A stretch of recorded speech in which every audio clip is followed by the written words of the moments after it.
புதன் தசை ரொம்ப நல்லா இருக்கும். யார் என்ன சொன்னாலும் கண்டுக்காதீங்க. தெரியாதவங்க 1000 சொல்லலாம். ஒரு விதியை மண்டையில வச்சுக்கிட்டு புதன் வந்தாலே இப்படி கெடுப்பாரு, புதன் வந்தாலே அப்படி கெடுப்பாருன்னா அவர் லாபத்தை கொடுத்துக்கிட்டு இருப்பாரு. புதன் தசை வந்தால இருந்து நல்லா தானே இருக்கேன்னு நீங்களே கேட்பீங்க. சரி, புதன் தசை positive or negative? when only life starting feeling better. 25/5/92 Coimbatore 41 PM. கும்பம் ராசி. எல்லாம் நீங்க கும்பராசியாவே வரீங்களே, என்ன கும்பத்துக்கு அப்படியே ஒரு அளவுக்கு முடிவுக்கு வருதோ? புதன் தசை பாசிட்டிவா நெகட்டிவா?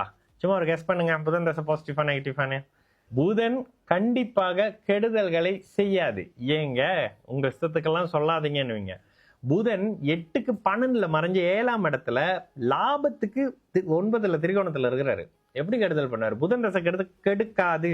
புதன் தசை உங்களை வேற மாதிரியான விஷயங்கள் பண்ண வைக்கும், கல்யாணம் பண்ணி வைக்கும். இந்த மாதிரியான அட்டகாசமான விஷயத்த இந்த புதன் பண்ணுமே.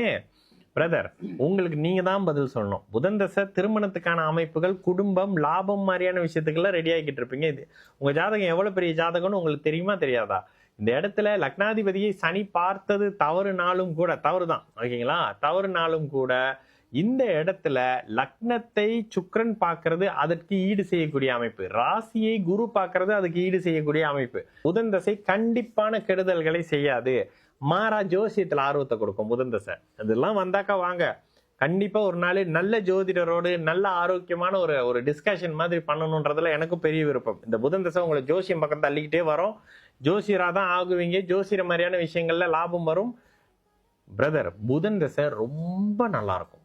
புதன் தசை ரொம்ப நல்லா இருக்கும். 3 தடவை சொல்லுவேன், புதன் தசை ரொம்ப நல்லா இருக்கும். யார் என்ன சொன்னாலும் கண்டுக்காதீங்க.